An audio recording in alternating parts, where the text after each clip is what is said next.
하나님의 말씀입니다. 신약 성경 요한복음 15장 9절에서 11절까지의 말씀입니다.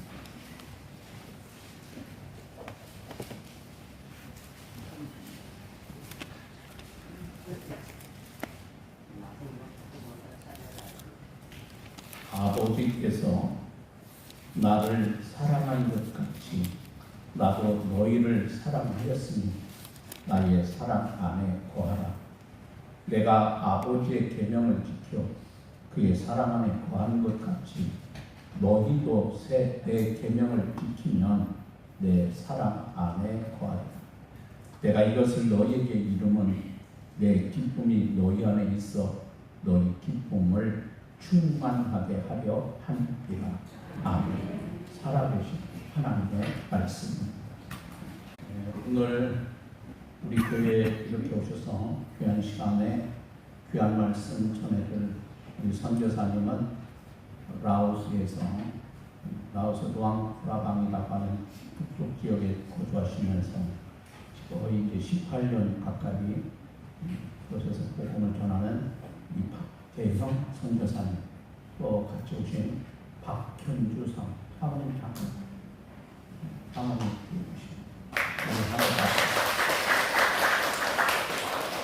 아마 우리 선교사님 이 자리에 있으면 어떤 분은 처음 보는 것 같지 않다.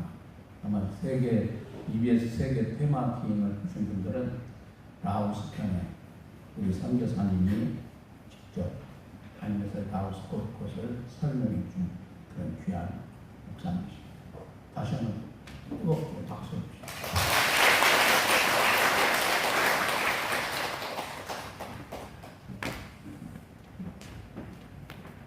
할렐루야. 평강과 사랑의 하나님 이름으로 우리 목도 주님께 온 성도님들을 문안합니다. 할렐루야. 우리 강승준 목사님께서 부족한 사람을 또 이렇게 귀한 당에 세워주셨고 우리 성도님들과 짧지만 이 한 시간 만남을 통해서 은혜 나누게 하셔서 너무 감사합니다. 할렐루야. 강원도 시골 속초에서 어린 시절 흙먼지 막 풍기는 버스를 쫓아가면서 버스 운전기사가 되고 싶다라는 꿈을 가졌던 한 어린 소년이 시골에서 자라면서 그 꿈이 이제 버스 운전기사에서 아버님의 이야기를 듣고 대통령이 되고 싶은 시절이 있었어요. 근데 대통령이 되는 건 너무 어렵더라고요. 그러다 보니까 꿈이 작아지고 나는 사회에 나쁜 일을 하지 않는 그냥 평범한 사회인으로 살고 싶다 라고 하는 소망을 가지고 군대도 다녀오고 청년 시절을 편안하게 보냈습니다. 그런데 제가 이렇게 프로테스탄트 그러니까 기독교하고 연관이 전혀 없었던 시절 25살의 청년 시절 대전에 있는 어느 영업소의 영업사원으로 파견을 내려갔고요. 거기에서 캐톨릭이 신앙인이었던 저는 원래 캐톨릭 교인이었습니다. 네, 그래서 고등학교 시절에는 신부님이 되고 싶기도 했었어요. 그랬던 저를 어느 날 한 권사님이 커피숍에서 아침 8시 반에 탁 만났는데 당신 나중에 목사하면 잘하겠어? 뱉든 맞든 첫 그냥 대면부터 그런 얘기를 하더라고요. 그런데 그 말을 들은 25세 청년이 어땠을까요? 막 기뻤을까요? 뜨뜻이 좋아했을까요? 아침 8시 반부터? 아무리 잘생겼어도? 근데 그분이 갑자기 저를 보고 그런 말씀을 했는데 저한테 기분이 너무 상한 거예요. 그래서 입에서 욕이 나왔어요. 그 어르신한테. 아니 나를 언제 봤다고 나에게 목사가 되겠다고 얘기를 하냐고. 나는 캐톨릭 신앙인이라고. 그리고 기분이 확 나빠서 나왔거든요. 그 커피숍을. 그랬더니 그분 앞에 앉았던 커피숍 사장님이 그때부터 저를 전도하기 시작했어요. 박 과장 오늘은 뭐해? 오늘 우리 가게에 커피를 좀 가져와. 심부름도 시키고. 그리고 커피숍에 가면 이렇게 큰 머신이 있는데 커피 따르는 기계. 그것도 세트 예전 같으면은 지금은 자격증도 있고 직접 종업원들이 다 하지만 예전에 영업사원들이 가서 기계 레벨로 이렇게 농도를 맞춰줘야지만 커피를 판매할 수 있었어요. 초창기 시절이니까요. 그런 일들을 진행하면서 그분이 3달 동안 저에게 교회를 나가자고 얘기를 하는 거예요. 저는 피해 다니는데 어느 날 저녁 7시부터 금요일이었어요. 이 유성 궁동이라는 곳 혹시 아세요? 대전에? 대전 안 가보셨어요? 대전이 너무 멀지요? 저도 오늘 대전에서 왔는데 여기가 참 멀더라고요. 멀면서도 참 정감이 있었어요. 그런데 그 시절에 제가 청년이었던 시절에는 12시 넘어까지 술을 먹을 수 있는 곳이 별로 없었어요. 그래서 저녁 이른 시간부터 금요일이니까 모든 일이 다 끝나고 금요일 저녁 7시부터 우리 동료하고 술을 먹고 좀 쉬면서 시간을 보냈고 12시가 넘어서 한 1시가 되어지는 새벽녘에 이제 집에 가야겠다라고 생각할 때 커피숍 문이 술집 문이 이렇게 열리고는 그 3달 동안 저에게 교회 나가자고 얘기했던 그 권사님이 그 술집으로 들어오는 거예요. 여러분들 1시에 술집 들어가 보셨어요? 안 가보셨구나. 근데 그분이 들어와서 제 앞에 앉으면서 여기서 만났네?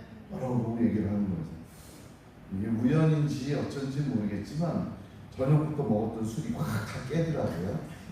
그래서 앉으셨어요. 그리고 이렇게 만났는데 나에게 술을 한 잔 줘 라고 하는 거예요. 그래서 아니 왜 기독교인들은 술을 안 먹는 거 알고 있는데 술을 받으시냐? 라고 했더니 한 잔 줘봐요. 받으시는 거예요. 그래서 한 잔 따라 드리면서 도대체 이 25 청년에게 나이도 저보다 20살이나 많고 가진 재산도 많고 그리고 이렇게 틀리신 어머니 같은 이모님 같은 분이 저에게 바라는 게 아무것도 없는데 저를 왜 이렇게 귀찮게 하냐고. 도대체 교회에 한 번 나가면 무슨 일이 있걸래 도대체 나를 그렇게 힘들게 하냐고.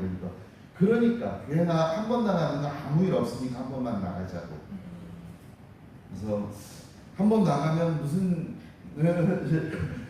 하여튼 말이 통하지 않아서 거기에서 제가 말싸움에 지는 거예요.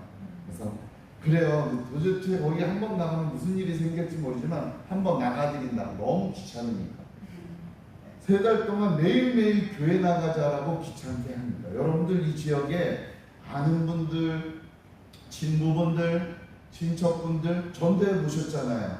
교회 한 번만 나가자. 요번 주일이 우리 청동은 주일이야. 3달 있으면 우리 교회에서 추수감사절에 총동원 주일하는데 한 번 나가보자. 한 번 얘기했다, 2번 얘기했다, 싫은 건 말고 포기해버리잖아요. 근데 그분은 아무것도 바라는 게 없을 것 같은데 나보다 돈도 많고 그렇다고 젊은 저에게 애인이 되자, 친구가 되자 라고 말하는 것도 아닐 거고 그렇다고 해서 그분이 자식이 없는 것도 아닌데 왜 나에게 그렇게 갖은 핀잔과 그 신경질과 그런 것을 받으면서도 그렇게 권면을 했을까? 그러면서 이제 주일이 됐습니다. 한번 교회를 나가겠다고 약속을 했으니까 교회 앞에 들어오는 저 입구에서까지 우리 10시 반에 예배잖아요. 저 같은 경우도 10분 전에 도착을 했는데 교회 앞문 계단 그때는 성전이 2층이었어요. 계단 이렇게 올라가가지고 교회 성전 안에 들어가는데 그 계단 앞에서 이렇게 담배를 피고 있었어요. 모든 교인들이 다 교회를 들어갈 때 나는 그렇게 살아왔기 때문에 피고 있었어요. 그리고는 저를 존대했던 커피숍 사장님이 저를 맞이해서 이렇게 앞에 앉히게 하는 거예요. 목사님 앉은 자리에. 교회 새로 오면 맨 앞에 앉아야 된대요. 목도 중앙교회도 그래요? 부담 안 주시죠? 근데 맨 앞에 앉아야 된다니까 맨 앞에 앉았습니다. 그런데 마음속에 이런 마음이 있었어요. 군대 3년도 잘 버텼는데 그 1시간쯤 내가 그곳에서 못 버티리야. 목사님께서 하얀 가운을 입고 올라오시고 이렇게 하얀 가운 입은 성가대가 이렇게 막 계셨지만 맨 앞에 앉아있는 나에게는 그 1시간 동안 어떤 소리가 들어왔고 어떤 소리가 나갔는지 기억조차 나지 않았어요. 왜? 결심을 했으니까. 아무 소리도 듣지 않겠노라. 들어도 다 보내겠노라. 이렇게 딱 마음을 놓고 저 자리에 앉아있으니까 아무 소리가 안 들리는 거예요. 일어났다 앉았다 뭐 소개를 했겠죠. 그리고 나서 이제 예배 시간이 맞춰 탁 나갔는데 저 앞에서 목사님이 아유 우리 교회도 헌신한 청년이 왔네요. 식사하고 가시죠? 뭐라고 배가 좀 고프니까 밥을 먹어야겠더라고요. 그래서 이동해서 식당으로 갔는데 목도 좋은 학교에서도 예배 끝나면 식사하나요? 식사 교제하러 갔는데 나중에 뭐 그래요. 혼자 앉아있고 저를 데리고 간 커피숍 사장님 그리고 나중에 목사님하고 또 한 분이 오시더니 제 앞에 이렇게 앉는 거예요. 앉으면서 좋은 청년이 우리 교회에 왔으니 청년 예배도 잘 나가고 교회 잘 정착하십시오 라고 얘기를 하는 거예요. 제가 뭐라고 대답할게요? 목사님 다음 주부터 저 교회 안 나와요. 어땠겠어요? 그 식당의 교인들의 분위기가 일순간 이 정적이 다 맴도는데 너무 고소한 거예요. 네? 그래가지고는 이제 예배를 드렸구나. 이제 한번 밥을 먹고 전혀 생각이 안 나고 이제 가려고 하니까 저를 데리고 갔던 그 커피숍 사장님이 이렇게 얘기하는 거예요. 아직 예배 안 끝났어요. 예, 뭐예요? 저 예배 1시간 끝났는데 그럼 가도 되잖아요. 그러니까 아니에요. 그리스도인들은 아침에 예배를 드리면 잠시 밥을 먹고 커피 한 잔 마시고 오후에 예배를 다 드리고 나면 그게 예배가 끝인 거예요. 목도 중앙교회도 그렇지요? 맞을 거예요. 그래서 그런 억지가 어딨냐 하니까 그게 한 번의 예배래요. 주일날 정해진 예배가 모두 다 끝났을 때 하나님께 온전히 드리는 예배이기 때문에 그렇게 해야 된대요. 더 이상 싸우기가 싫은 거여서 알겠다고 내가 조금 이따 버티겠다고. 그리고 밥을 먹고 교회 밑에 내려가가지고 저 계단 밑에서 이제 또 담배를 피기 시작했어요. 멀리 가지도 않았어요. 다시는 안 올 교회니까 이렇게 담배를 탁 피고 있었거든요. 그랬더니 교인들이 막 내려가면서 이렇게 새 신자가 왔었잖아요. 소개를 했잖아요. 그럼 내려가면서 이렇게 안녕하세요 라고 인사를 해야 되는데 담배를 피고 있으니까 그 약 500명 되는 교인들이 그 교회에서 빠져나가면서 아무도 저에게 아는 척을 안 해요. 아무도 저에게 다음 주에 또 봬요 라는 얘기를 안 해요. 왜일까요? 나하고 살아온 모습이 틀리다라고 생각을 하는 거예요. 나는 거룩하고 당신은 더럽고 당신은 지저분하고 내 삶은 하나님께서 보호하는 삶이다 라고 생각하셨나 봐요. 그 많은 교인 중에 한 명이라도 아유 잘 왔어요. 몸에 안 좋으니까 그만 펴요 라고 했으면 내가 그 말이 고마워서 어쩌면 담배를 필 수도 있었겠죠. 예배가 다시 1시 반에 시작이 됐는데 1시 반이 될 때까지 교회 앞에 서성이면서 누가 나에게 말을 거나 생각하며 담배를 폈어요. 그런데 아무도 저에게 말을 안 걸어 주시더라고요. 혹시라도 목도중앙교회 앞에서 이렇게 담배 피면서 서성거리는 사람 있으면 선교사 될 사람입니다. 붙잡으세요. 하나님께서는 어떤 영혼을 붙드시고 그 영혼을 통해서 어떤 일을 하실지 아무도 몰라요. 그 커피숍 사장님이 3개월 동안 한 청년에게 그 가진 구박을 당하면서 술집에 12시 넘어서 들어오셨잖아요. 제가 일단 그 예배를 통해서 전혀 느낀 게 없고 오후 예배가 되어서 또 맨 앞에 앉으라니까 앉았어요. 가메고 뭐 또 젊은 청년들이 앉아서 막 이렇게 하면서 막 할렐루야 이렇게 막 하잖아요. 이 앞에서 우리 승태 목사님보다 더 근엄하게 그래서 입도 안 열고 하고 지켜봤어요. 그러니까 인도하시는 분이 전도사님인지 청년인지 모르겠지만 막 찬양하다 제 얼굴만 보면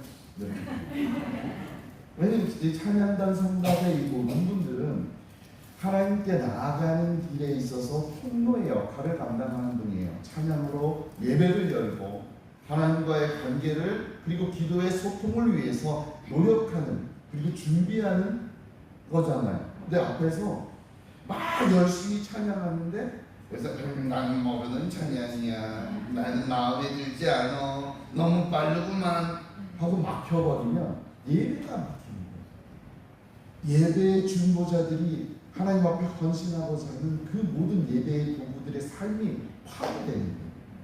혹시라도 우리의 나이 때문에, 살아온 연륜 때문에, 나의 경험 때문에, 내가 좋아하는 스타일 때문에 하나님 앞에 새로움으로 거듭나지 못하고 새로움으로 찬양하지 못하는 모습이 있다면 회개하셨으면 좋겠습니다. 하나님께서는 하나님 나라 가는 그날까지 늘 우리의 삶이 성화되어지고 변화되어지고 새롭게 되어지고 오직 우리에게 허락하실 새 하늘과 새 땅에 대한 그 비전을 가지고 살기를 원하시는 분이십니다. 나이를 핑계하지 마십시오. 힘이 없다 핑계하지 마시고 우리가 살아왔던 경험들이 나는 트로트야, 나는 요즘 부르는 노래는 전혀 이해 못하겠어 라고 우리 스스로 담을 치고 우리 스스로 프레임을 만들어서 벗어나려 하지 않고 내 신앙에만 갇혀 살지 말자는 말입니다. 내가 담배하지 않고 내가 술하지 않고 그렇기 때문에 나는 거룩하여 하나님 나라를 가겠다.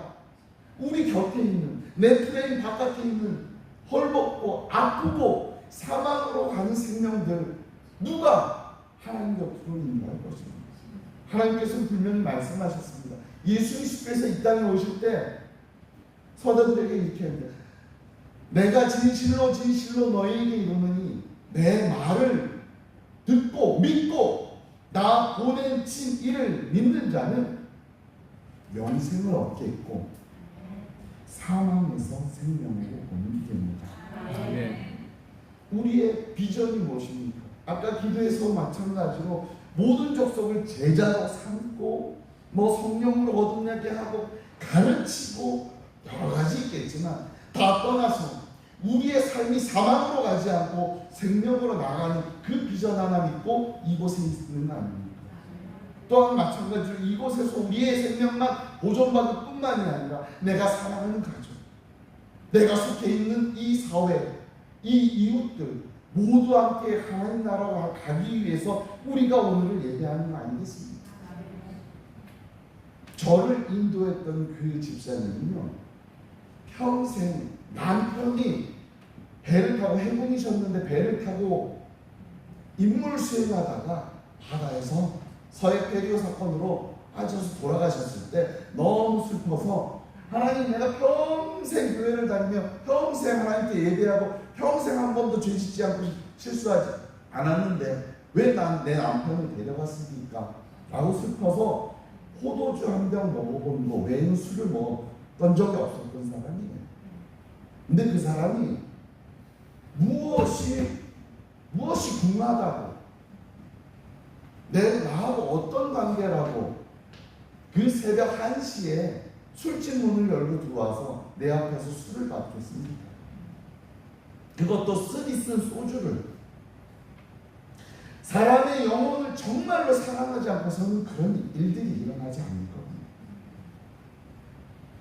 그분 때문에 교회 앞에서 담배를 폈던 목사님을 향해서 다시는 오지 않겠습니다 라고 얘기했던 나의 삶이 변화된 것입니다.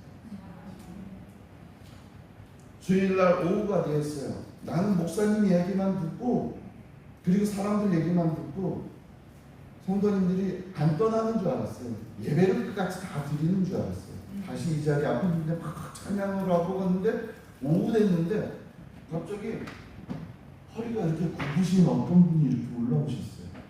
머리는 백바르시고 힘은 하나도 없는데 나에게 소망이 있었어. 나는 젊었을 때는 연석이가 하고 싶은 꿈이 있었는데 어느 날 집회에 갔다가 정말로 큰 비전을 갖게 되었어요.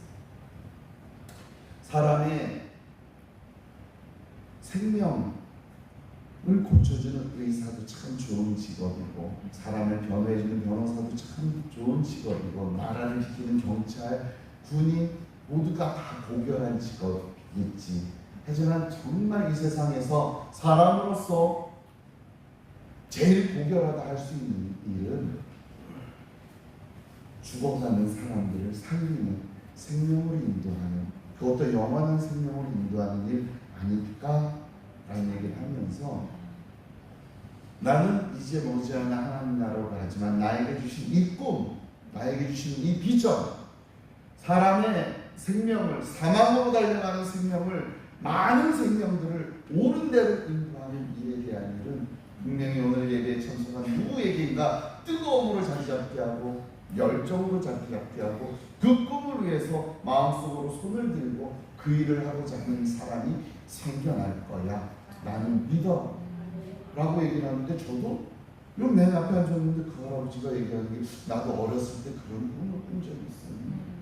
캐톨릭 사제가 되기 위해서 나도 사회봉사도 하고 동네에 몸이 불편한 형을 휠체어를 밀어주면서 장애인 복지시설을 만들기 위해서 도장을 받으러 다녔던 시절도 있었는데, 나도 그렇게 살고 싶었던 시절이 있었는데 라고 슬며시 손을 들고 있는 거예요. 깜짝 놀라가지고 뒤를 이렇게 돌아봤더니 뒤가 허황해요. 여기 뒤에 앉아있는 분들이 다 이렇게 주무시고 계시는 거예요. 고개를 숙이고. 그 자리에 나만 이렇게 또리또리 맨 앞에서 고개를 들고 있었던 거예요. 왜? 그분은 그 교회에서 40년 동안 그 말씀으로 늘 목회를 하셨던 원로 목사님이신 거예요. 원로 목사님 초청 예배로 올라오시면 어떻겠어요? 다들 목사님 또 그 얘기 하시겠구나, 오랜만에 봐서 좋긴 하지만 네 알고 있습니다, 이렇게 됐던 거예요. 근데 저도 몰랐죠. 그 말씀이 저의 마음을 울렸고 예배가 이렇구나 라고 끝났어요. 그랬더니 그 집사님이 하시는 얘기가, 그 사장님께서 어떻게 교회 나오니 어떠세요? 그래서 괜찮아요, 나쁘진 않네요. 그러니까 그러면 저는 할 도리 다 했으니까 다음부터 교회 안 나와도 되죠? 그랬더니 그 사장님이 네, 다음 주부터는 교회 나오지 마세요. 이렇게 쿨하게 저를 보내주셨어요.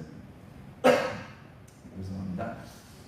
그래서 아주 기쁜 마음으로 해방감을 가지고 교회를 나왔죠. 그랬더니 화요일쯤에 띠리리리 전화가 왔어요. 아이고, 교회 한번 나와줘서 너무 고마운데 우리 조카가 대전역에 내리는데 저 신도안까지 갈 차가 없네, 좀 박과장이 한번 태워다 주시게나. 그러길래 너무 저는 감사하니까 네 알겠습니다. 기쁜 나머지 대전역에 있는 조카를 픽업을 해서 수요일날 데려다 주는데, 이분이 가다가 갑자기 잠깐 자기 배고프다고 이 길가에 있는 칼국수 집에서 칼국수를 먹지요. 그래서 저는 빨리 모셔다 드리고 집에 갔으면 좋겠는데, 그러니까 시장하니까 같이 칼국수를 먹지요. 이상하지만 같이 모여서 칼국수를 먹으려고 주문을 했죠. 그날따라 사람이 많아가지고 칼국수가 늦게 나왔어요. 그래서 다 먹지도 못했는데 자기 다 먹었다고 빨리 일어나래요. 뭔가 또 뭐 이쁘나 싶은 거예요. 그리고 어디를 모셔다 드니까 잠깐 신도안 가기 전에 어디를 들렸다 한대요. 들렸다 가재요. 처음 만나는 사이고 운전을 해주기로 했고, 그러니까 어디로 가야 되냐니까 지금처럼 내비게이션이 있는 게 아니니까 오른쪽에 있죠. 골목길, 골목길 보니까, 그러니까 대전 서구에 가면 도마동 그 꼭대기 위에 있는 서부 장로교인가 서부 장로교인 교회로 가는 거예요. 6시 59분.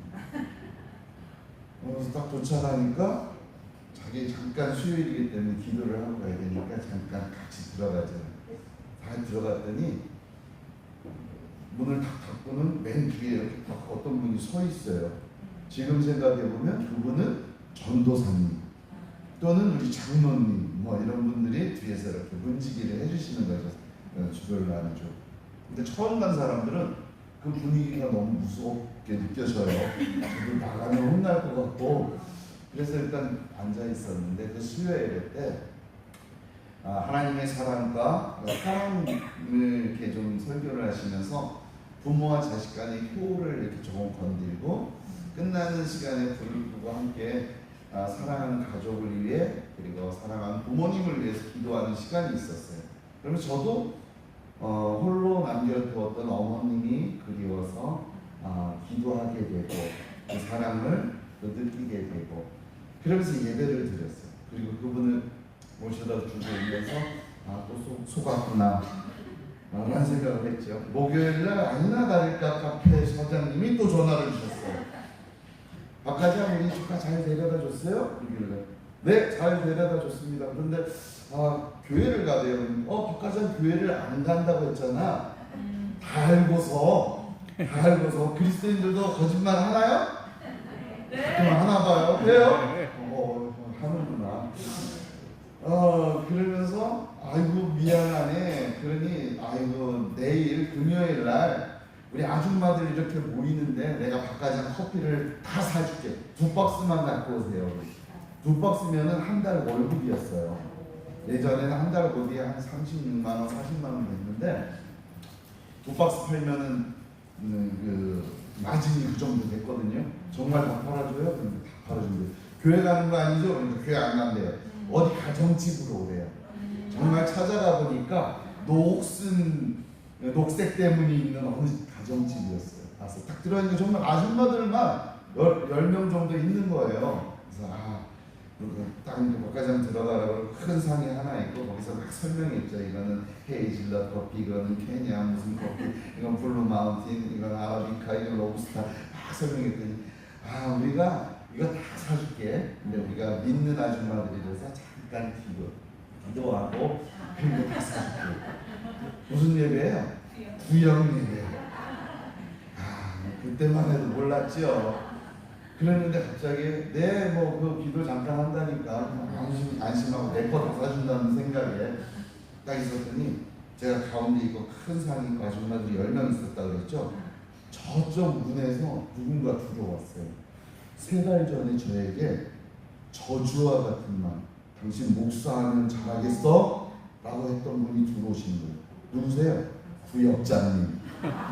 할렐루야. 그때 그분의 포스는 그분이 들어오더니 박과장 오랜만이야 라고 인사를 해주는 거예요. 들어와가지고 빠져나갈 수도 없어요. 아줌마들이 막 있어가지고 우리가 잠깐 예배하고 또 인사 나누자고요. 뭐라고 예배를 하는데 도망도 못 가고 예배하다가 끝나고 나더니만 그분이 박과장 우리가 다 엄마 같고 이모 같고 누나 같으니까 박과장을 위해서 기도해 줄게. 세상 사람들도요 기도해 준다는 것, 누군가 나를 위해서 기도해 준다는 것, 그리스도인들이 나를 위해서 기도해 준다는 것, 그게 나쁜 것이 아니라는 것을 알아요. 종교가 틀리더라고요. 여러분들은 마음을 열고 기도하는 사람으로 하나님께서 세워주셨기 때문에 어디를 가든지 아픈 환경을 보든지 슬픈 환경을 보든지 기쁜 환경을 보든지 우리는 늘 기도할 준비가 되어 있어야 돼요. 손을 잡고 하나님의 사랑을 전할 사람들이에요. 우리는 그 사명으로 오늘을 살아가는 겁니다. 그러한 사명으로 살아갈 때 우리 삶 가운데 기쁨이 넘쳐나고 평강이 넘쳐나고 감사가 넘쳐날 줄 믿습니다. 그분이 기도를 해준다고 해서 기도를 하는가 보다 했더니 잠깐 손을 얹어도 될까? 그러길래 위에 얹으세요 그랬더니 그분이 이렇게 머리에다 손을 얹고 또 옆에 있는 아줌마들은 어깨에다 손을 얹고 막 10명에서 짓누르니까 이게 이렇게 되겠죠. 근데 막 기도하는데 내가 그리스도인이 아니잖아요. 그리스도인들이 도대체 어떻게 기도하는지 들어보고 싶었어요. 뭐라고 기도할까? 지금은 다 이해가 돼요. 하지만 초신자의 아무것도 모를 때 그들이 나를 얘기할 때 아들아 내가 얼마나 지치고 힘들었느냐. 어미 품을 떠나 이렇게 타지에서 너무 어려운 시절 이 광야 같은 곳에서 사막 같은 곳에서 이렇게 헤매고 힘들고 어렵게 살았구나. 너 어떻게 하면 내 사정을 그렇게 잘하는지. 분명히 우리는 성경 속에 다 나와 있는 말이고 여러분들이 나는 기도 못해요 목사님. 그게 아니라 우리는 입을 열면 충분히 할 수 있는 많이 들어왔고 많이 알고 있는 것들을 하나님 앞에 표현하지 못하고 정말 담대하게 나가지 못할 뿐이지 우리는 다 기도할 준비가 되어 있는 사람들이에요.